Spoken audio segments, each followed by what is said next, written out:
네, 오늘은 육과 이처럼 큰 나라가 어디 있느냐에 대해서 교과 공부를 살펴보기로 하겠습니다. 기억절은 오늘 내가 너희에게 선포하는 이 율법과 같이 그 규례와 법도가 공의로운 큰 나라가 어디 있느냐라고 신명기 4장 8절에 말씀하고 있습니다.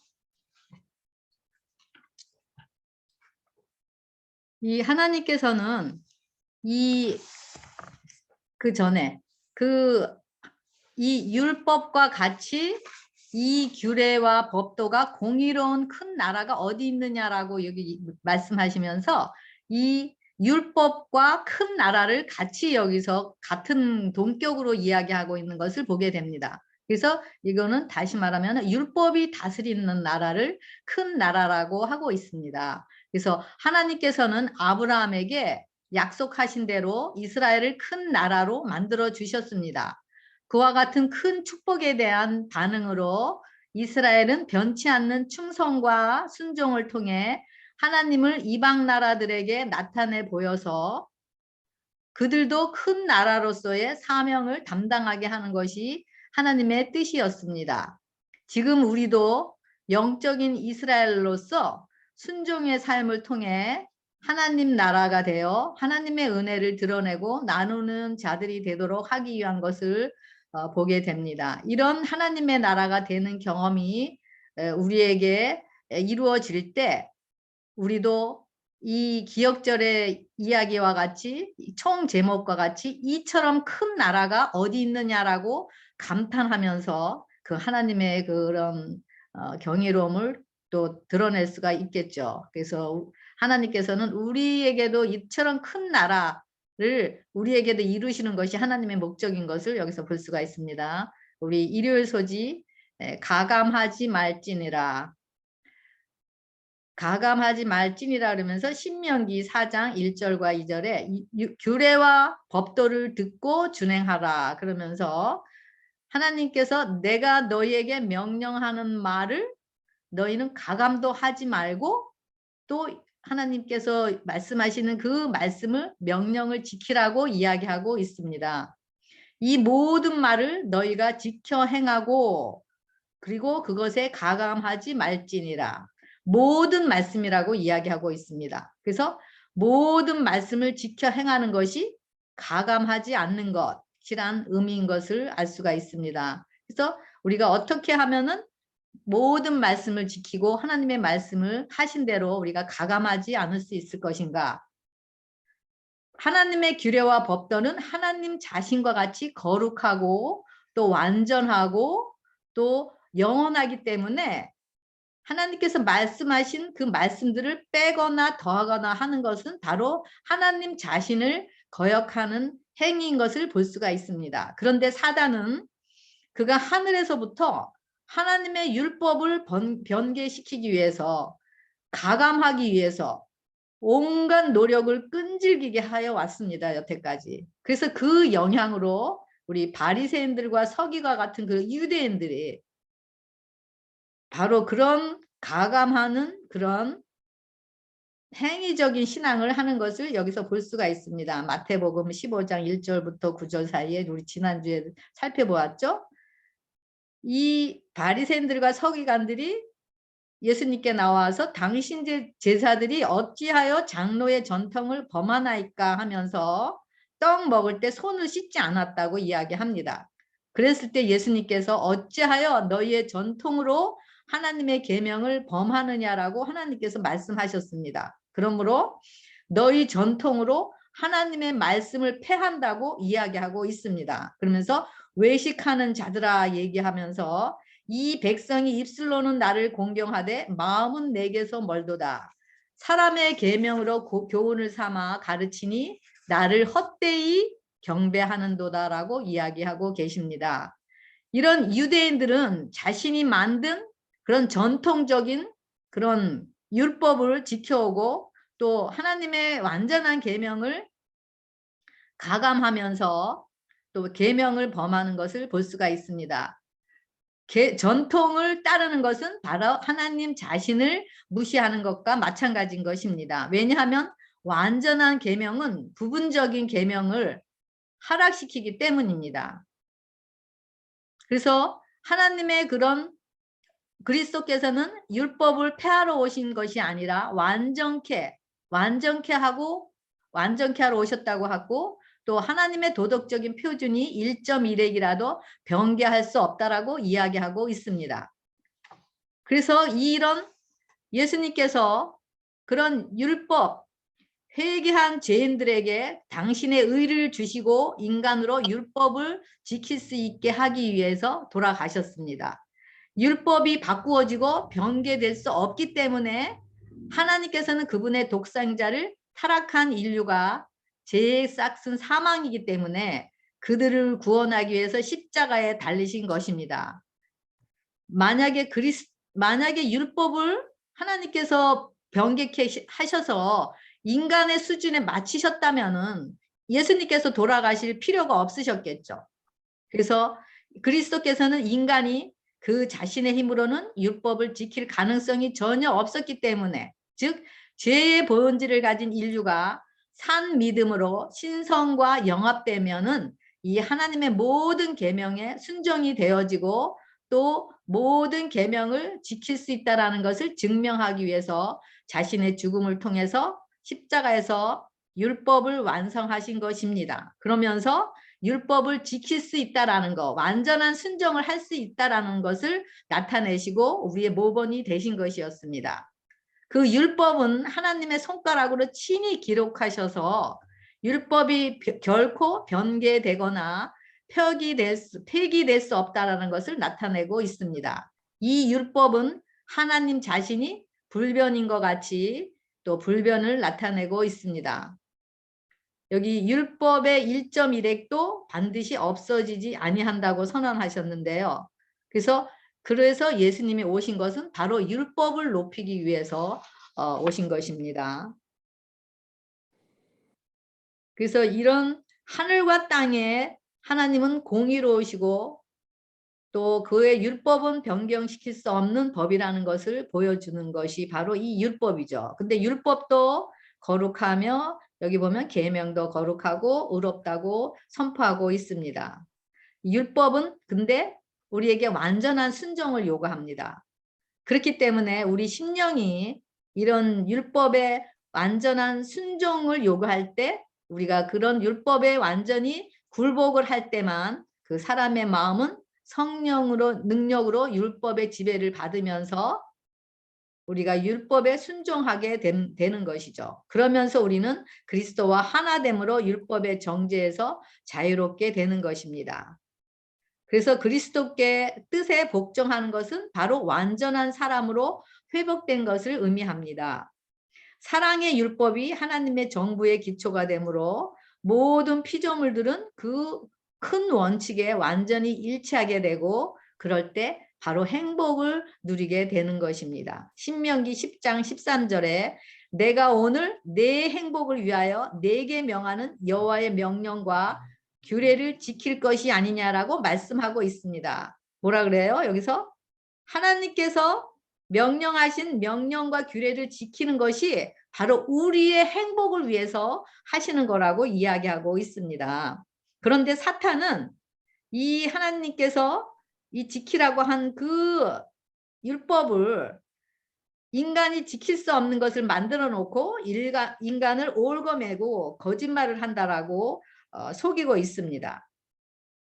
그런데 우리가 그 사단의 말을 되풀이하면서 우리도 어떻게 완전할 수가 있냐, 사람이 어떻게 완전하게 율법에 순종할 수 없느냐 하면서 우리 자신의 상태를 보고 우리가 사단의 말을 우리 삶 속에서 그런 사단의 말을 되풀이하는 우리의 모습을 보게 됩니다. 이런 사단의 거짓말을 반박하기 위해서 예수님께서 인성을 쓰시고 이 세상에 오셔서 순종의 생애를 사심으로 우리가 율법에 완전히 순종할 수 있다는 것을 드러내셨습니다.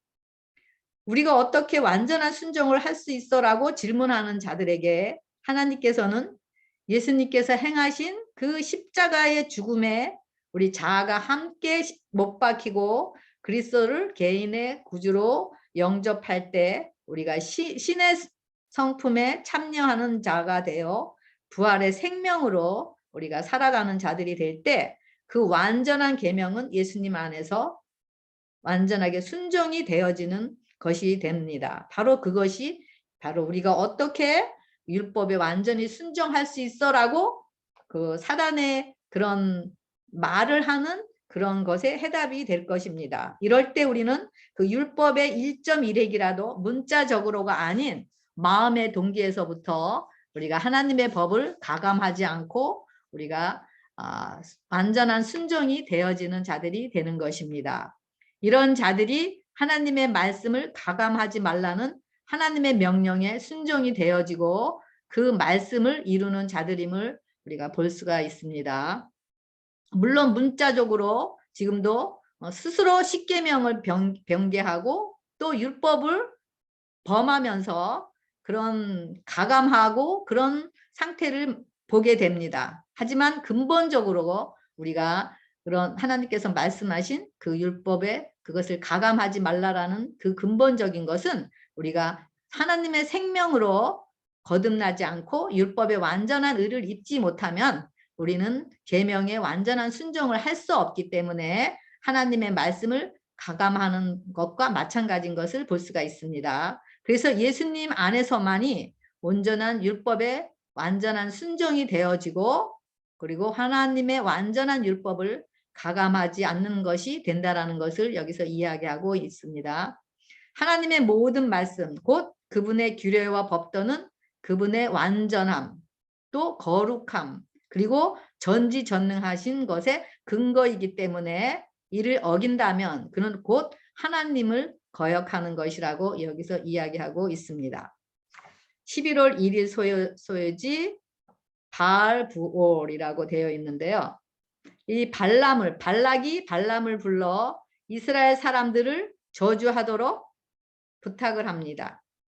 그럴 때 이 발람이 저주가 아니라 이스라엘에게 복을 빌어주자 발락이 노하여 발람을 돌려보냅니다. 그럴 때 발람은 떠나면서 그 마음의 욕심의 지배를 받아서 이스라엘을 망하게 할 꾀를 발락에게 제시를 합니다. 그들 앞에 축제를 열고 여자들이 자신의 신들에게 절을 할 때 이스라엘 백성들은 청하여 이스라엘 백성들도 바알에게 절하게 하는 그런 꾀를 발상을 드러냅니다. 그래서 발락은 발람의 꾀를 따라 우상의 축제에 이스라엘 백성들을 초청을 했고 또 우상의 제물을 먹게 하고 그러면서 그 여자들과 행음하게 하면서 그러면서 이스라엘 백성들이 시딤에 머물렀을 때 그 발람의 올무에 걸려서 그 이스라엘 백성들이 그 여자들과 행음하는 그런 것을 보게 됩니다. 그러면서 그들의 신 바알 부호를 섬기다가 그 하나님의 징계로 24,000명이 죽는 비극적 사건을 여기서 보게 됩니다.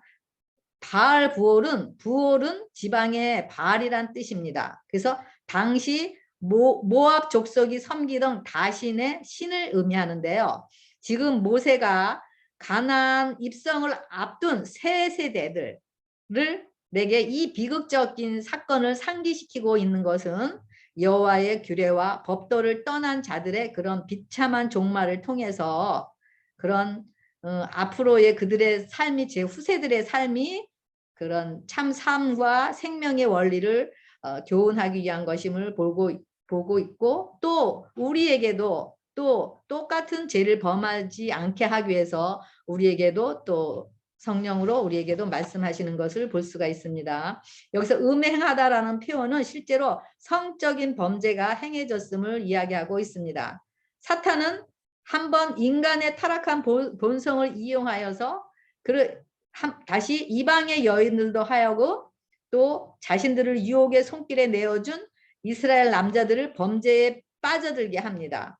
그러면서 그 육체적인 음행은 영적인 음행으로까지 이어져서 이스라엘이 바알 부벌에 가담하여 그들 신에게 제사를 드리게 됩니다. 그러면서 곧 영적인 죄에 빠지는 것은 너무나 쉬운 일이기 때문에 그들을 통해서 영적인 죄에 빠짐으로 그들의 사단의 최종적인 목적은 하나님을 배반하고 하나님을 대적하게 하고 또 그 순종의 역사, 순종할 수 없는 길로 이스라엘 백성들을 또 들어가게 하는 그런 속셈을 여기서 볼 수가 있습니다. 그래서 이런 이스라엘 백성에게 하나님의 심판을 초래한 것은 바로 간음죄였다라는 것을 여기서 볼 수가 있습니다. 그래서 영혼들을 사로잡기 위하여 여자들을 돌려보낸 일은 바로 바알 부올에게서 끝난 것이 아니라 그 죄의 연속으로 인해서 계속 전쟁으로 잇따라 놓고 또 그것이 하나의 발목이 되어서 그런 음탕함으로 양심이 화인맞게 되고 또 양심을 불결하게 함으로써 그런 육적인 간음이 영적인 간음을 나서 완전히 하나님으로부터 떠나가게 하는 것을 여기서 보게 됩니다. 하나님을 영적으로 하나님인 남편을 버리고 다른 남편인 사탄을 쫓아서 섬기는 것, 바로 자신의 의로 신앙하는 자들이 바로 영적인 간음을 하는 자들임을 여기서 영적인 면에서 또 이야기하고 있습니다. 그래서 율법을 범함으로 간음을 행하는 자들이 바로 이스라엘 백성들이 행해온 멸망의 원인인 것을 이야기하고 있습니다. 여기서도 우리에게 교훈을 주는 것은 간음은 간음으로 끝나는 것이 아니라는 거죠. 악한 죄를 범함으로 지금도 얼마나 사랑이 식어가서 그런 자녀도 버리고 식구들도 다 버리면서 가정이 파괴되고 그러면서 감각이 둔하여져서 양심의 가책이 없는 것. 그래서 그런 자신의 욕구를 충족시킴으로써 양심에 화인맞은 자들을 이야기하고 있습니다. 그래서 이 마지막 시대에 하나님께서 자기를 사랑하는 마음이 더 깊어지고 또 다른 사람들에게 대한 사랑은 식어진다고 하면서 지금 이 시대가 바로 소돔과 고모라 때라고 이야기하고 있으면서 또 그 예언의 말씀들이 지금 우리의 상태를 봐서 지금 돌아가는 세상을 봐서도 그런 예언들을 이루어지고 있는 것을 여기서 보게 됩니다. 그래서 우리 안에도 우리 자신에게도 많은 바알들이 신이 있는 것을 우리도 보게 됩니다. 그래서 우리를 유혹하고 우리를 넘어뜨리고 하고 그러면서 육적으로 많은 죄를 범하면서 영적인 간음을 통해서 하나님을 잊어버리고 바로 그러면서 멸망으로 임하는 그런 많은 것을 또 볼 수가 있습니다. 화요소지 여호와 하나님께 붙어 있으라. 여호와 하나님은 뭐라 그랬죠? 스스로 있는 자. 스스로 있는 자에게 붙어 있으라 얘기하고 있는데요. 자비롭고 은혜롭고 노하기를 더디하시는 하나님, 인자와 긍휼이 많으신 그 하나님께 붙어 있으라라고 여기서 말씀하고 있는데요. 붙어 있으라는 붙다라는 말은 원어로는 다바크라는 말이는데요. 굳게 결합하다 또는 바싹 뒤따르다라는 뜻으로 이것은 그냥 거리를 두고 뒤따르는 그런 어떤 것이 아니라 하나님과 가장 긴밀한 교제를 나누는 것을 뜻하고 있습니다. 이처럼 바알 부올 사건 가운데서도 그런 바알 부올을 섬기면서 간음에 빠지지 않고 또 우상 숭배를 하지 않고 하나님께 대하여 신앙의 절정을 지킨 자들이 모두 생존하여 훗날에 가나안에 들어간 것을 볼 수가 있습니다. 그래서 여기 보면 오직 너희의 하나님 여호와께 붙어 떠나지 않는 너희는 오늘날까지 다 생존하였느니라 라고 이야기하고 있습니다. 그래서 우리는 하나님 편에 붙어 있느냐 아니면은 그런 우상에게 붙어 있느냐 라고 우리가 선택은 우리가 하는 것이죠. 근데 여기서 붙어 있다라는 거는 바로 창세기 2장 20절에 보면은 남자가 부모를 떠나 그의 아내와 합하여라고 표현해 있는데요. 여기서 부모를 떠나 그의 아내와 합쳐서 하나 되는 거. 바로 이것은 동침을 얘기하죠. 이것은 바로 야다, 아는 것을 얘기하고 있습니다. 알다, 동침하는 거를. 그래서 여기서 하나님을 안다라는 것은 긴밀하게 완전한 하나됨의 경험적으로 알을 이야기하고 있습니다. 이 알은 하나님께 붙어있는 이 알은 바로 생명을 낳는 관계를 이야기하고 있습니다. 그래서 이렇게 붙어 있다라는 것은 완전히 자신을 완전히 상대방에게 맡기는 믿음과 신뢰를 통해서 생명이 탄생하는 그런 믿음을 이야기하고 있습니다. 그래서 이 믿음을 통하여 인성이 그리스도의 본성에 흡수가 되는 것. 그래서 우리는 그리스도와 안에서 하나님과 하나가 될 때 그때 바로 생명의 열매를 맺는 것입니다. 이것이 바로 포도나무와 줄기에 붙어 있는 것을 이야기하고 있는 것입니다. 그래서 이 이스라엘 백성들이 여호와께 붙어 떠나지 않았기 때문에 그들이 다 떠나지 않은 자들은 생존하였다고 얘기했는데 어떻게 생존하였는가?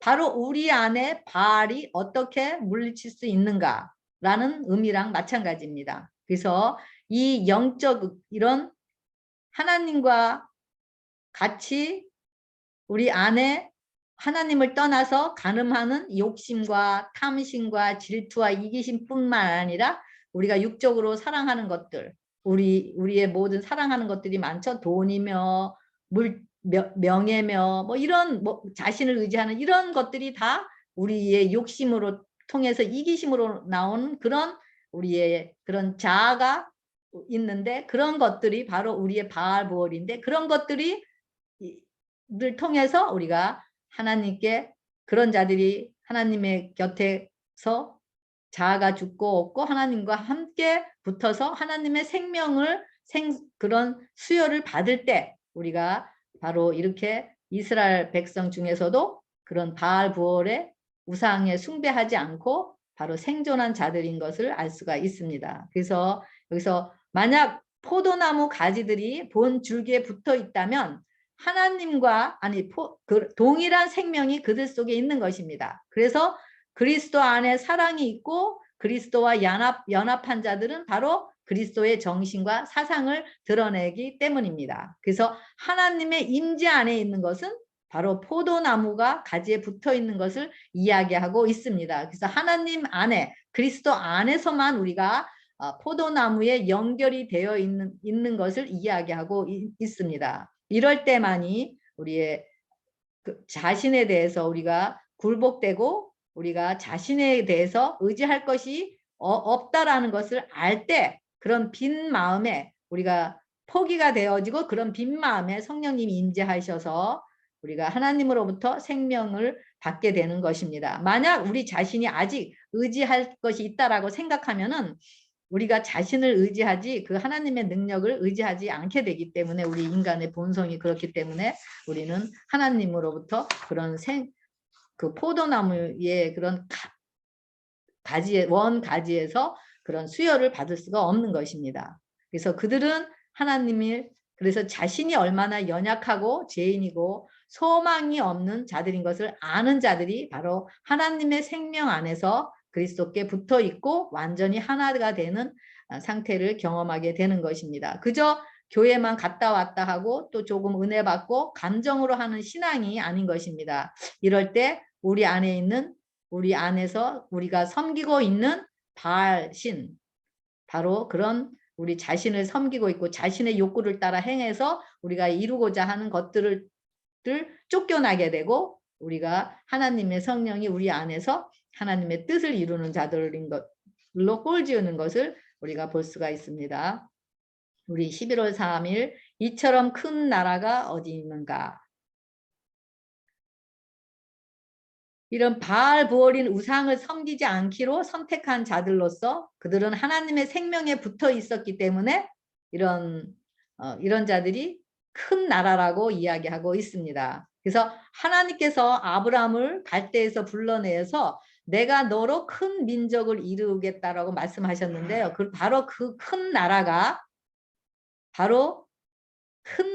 되게 하신 것은 바로 땅의 모든 족속이 그들을 통해서 복을 받게 하기 위한 것임을 알 수가 있습니다.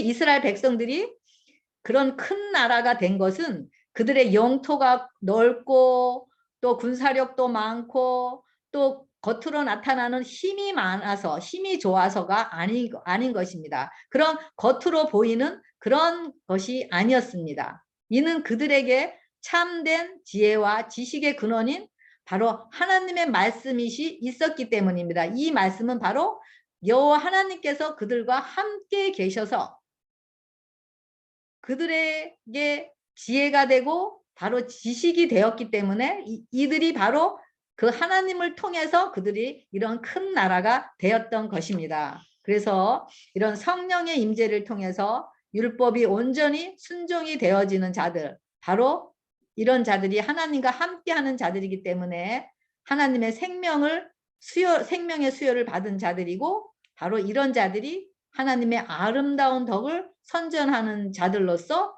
이방인들에게 또 그런 자신이 받은 그 복을 나누는 자들입니다. 바로 이런 자들이 이처럼 큰 나라가 어디 있을까라고 이런 하나님의 사랑을 경험한 자들이 외치는 것이 바로 이처럼 큰 나라가 어디 있느냐라고 외치게 되는 것이죠. 그래서 이런 이 생명을 믿음으로 받아들인 자들, 즉 영접한 자들에게는 이 사실들이 이루어지고 것을 경험하게 됩니다. 그래서 이런 자들이 바로 하나님의 나라고 베드로전서 2장 9절에는 너희는 택하신 족속이요 왕 같은 제사장이요 거룩한 나라요 소유된 백성이라고 얘기하고 이는 너희를 어두운 데서 불러내어 그의 기이한 빛에 들어가게 하신 자의 아름다운 덕을 선전하게 하려 함이라라고 이야기하고 있습니다. 우리가 하나님의 나라가 되게 하신 것은 바로 어두운 데 있는 아직 빛을 받지 못한 영혼들을 불러내어 하나님의 아름다운 덕을 선전하여 그들을 불러내기 위한 것이라고 이야기하고 있습니다. 바로 모세가 이스라엘 백성들에게 이런 간절한 마음으로 그들에게 하나님의 마음을 증거하고 있는 것을 알게 됩니다. 이스라엘뿐만이 아니라 지금 우리에게도 똑같은 하나님의 간절한 마음을 이 말씀을 통해서 호소하고 계시는 것을 볼 수가 있습니다. 이와 같이 하나님께서 함께 해주시는 성도, 다시 말하면 하나님의 말씀대로 살아가는 성도들은 이 세상이 감당치 못할 사람이라고 이야기하고 있습니다. 히브리서 11장 38절에 최고의 축복은 그들의 혈통을 통해 메시아로 오실 것이었지만 세상이 감당치 못할 믿음이 바로 히브리서 11장 38절이고요. 이런 자들이 최고의 축복은 바로 그들의 혈통을 통해서 메시아로 오신다라는 것이 메시아로 오셨고 또 그 메시아를 통해서 그들의 삶이 또 변화함을 받았기 때문에 또 이런 세상이 감당치 못할 자들로서 서게 된 것을 알 수가 있습니다. 그래서 그들을 통해 인류를 구원하실 수 있는 유일하신 하나님이 드러나기 때문인 것이죠. 그래서 우리에게 너희는 세상의 소금이니 라고 이야기하고 있습니다. 소금은 어떤 역할을 하죠? 부패되는 것을 막기도 하고 그리고 살아있는 것을 또 배추 같은 것 파 같은 것을 절일 때 소금을 넣으면 팍 죽잖아요. 그와 같이 우리가 아직도 우리 자신이 살아있는 영혼들에게 하나님의 성령이 임하면 우리 자아가 굴복이 되고 우리 자아가 포기가 되면서 그 성령의 역사를 또 이루시는 것을 보게 됩니다. 그래서 이렇게 또 세상이 부패되어 있는 곳에 이 소금을 하면은 소금을 통해서 부패된 곳을 또 우리가 부패되지 않게 보존할 수가 있죠. 그래서 우리를 세상의 소금으로서 하나님께서는 이방의 소금으로 빛을 바라는 자들 또 소금으로서의 역할을 하면서 그 어두운 자들을 불러내어 우리가 기이한 빛에 이르게 하려고 하는 것이 바로 하나님의 큰 뜻인 것을 볼 수가 있고 또 우리에게 큰 나라가 되게 하신 바로 이유가 여기 있는 것을 알 수가 있습니다. 그래서 마태복음 5장 13절에 얘기했고요. 그 다음에 그 그리스도는 믿는 모든 자들의 빛이요 생명이요 거룩함이고 또 성화라고 이야기하고 있습니다. 그분의 빛을 받아 그분의 은혜를 누리는 자들을 통해서 세상의 소금으로 세상의 빛으로 하나님을 드러내는 자들이 되게 됩니다.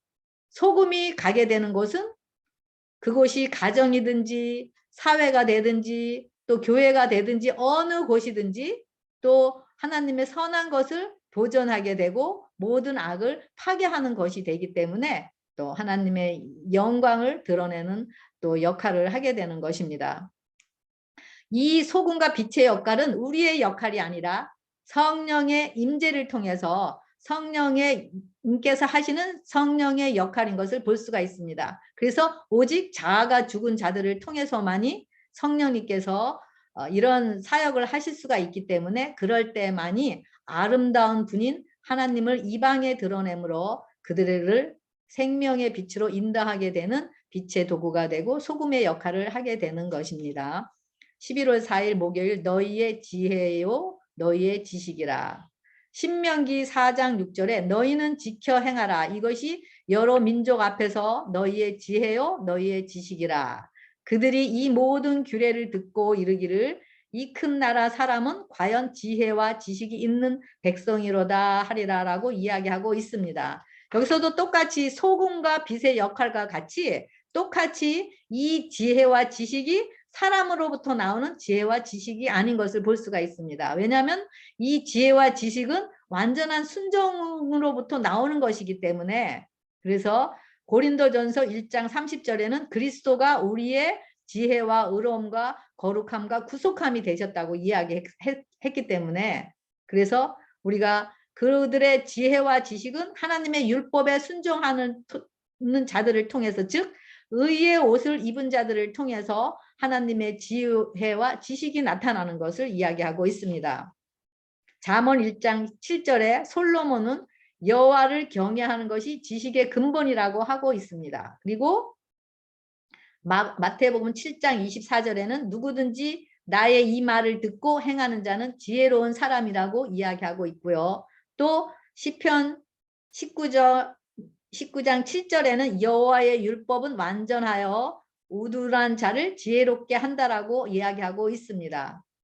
그래서 이 모든 이런 지혜와 지식은 바로 예수님으로부터 나오는 것을 알 수가 있습니다. 그래서 똑같이 이런 지혜와 지식이 있고 또 빛과 소금의 역할을 하는 것이 바로 성령의 능력을 통해서 예수님을 드러내는 것이기 때문에 우리로서는 할 수 없고 우리는 오직 우리의 모든 스스로 할 수 없고 연약한 인간이라는 것을 알고 하나님께 우리 자신을 맡길 때 그때 성령님께서 우리 안에서 자신의 일을 행하시면서 이 일들을 우리를 통해서 이룰 수 있는 것을 볼 수가 있습니다. 그래서 하나님의 생명의 수행을 먹는 자들이 바로 하나님의 지혜와 지식이고 그들 안에서 소금과 빛인 십자가의 능력을 통해 생명을 드러내는 도구가 되는 것을 알 수가 있습니다. 우리 모두의 본질은 하나님의 완전한 계명을 스스로 지킬 수 없고 순종할 수가 없기 때문에 사단이 지킬 수 없는 율법을 만들어 놓았다라고 하나님을 고소하는 그런 말을 우리도 똑같이 하는 자들인 것을 볼 수가 있습니다. 또 우리 모두의 본질은 바알브올의 우상을 선택하여 하나님 말씀에 불순종하면서 영적인 간음을 하는 우리들인 것을 볼 수가 있습니다. 그래서 하나님으로부터의 생명의 수요를 받지 못하고 그래서 우리는 하나님으로부터의 생명의 수요를 받지 못하고 하나님으로부터 떨어져 있기 때문에 그래서 우리는 죽은 자들인 것을 알 수가 있습니다. 하지만 이런 자들인 우리들에게 예수님께서 자신의 십자가에서 자신의 물과 피를 다 쏟으시고 아버지여 내 영혼을 부탁하나이다 하면서 자신의 모든 것을 맡기시고 성령으로 다시 살아나신 것 같이 우리에게도 그 십자가에 함께 연합함으로 하나님의 생명으로 다시 태어나서 하나님의 생명의 수요를 받음으로 성령의 능력으로 율법에 완전하게 순종이 되어지면서 예수님께서 완성하신 율법을 가감하지 않고 순종하는 자들이 되게 되는 것입니다. 그래서 우리가 이 세상에 부패된 심령들과 어둠에 거하는 자들에게 소금과 빛을 드러내면서 하나님의 아름다운 사랑을 증거하는 큰 나라가 되게 하셨습니다. 이 경험들이 우리에게 이루어졌을 때 우리는 어찌하여 이 큰 나라가 우리에게 주어졌는가라고 우리는 외치게 될 것입니다. 그래서 이런 큰 나라, 그래서 그 큰 나라는 오직 하나님의 임재만이 우리의 보좌의 자리에 계실 때 그분이 바로 우리를 새롭게 태어나게 하시고 태어나게 하신 나의 창조주이시고 또 오직 하나님만이 우리의 구원자가 되신 것, 바로 그 하나님만이 나의 구원자가 되신 것을 드러내게 되는 것입니다. 그것을 또 경험하게 되는 것입니다. 우리가 아직 죄인 되었을 때, 또 우리가 아직 연약할 때, 그리고 아직 원수 되었을 때 이렇게 이루신 이 구원의 역사와 창조의 역사가 우리 각자의 경험이 되어서 우리가 빛과 소금으로 역할을 하면서 이렇게 경험한 은혜들을 나누는 것, 바로 이것이 우리 큰 나라가 되어서 우리가 할 일이라고 이야기하고 있습니다. 바로 이런 큰 나라의 그런 경험이 여러분들과 저의 경험이 되면서 우리 정말 하나님의 뜻을 이루고 하나님의 나라를 선포하는 여러분들과 제가 되길 바라면서 오늘 제6과 국가 경부를 모두 마치겠습니다. 감사합니다.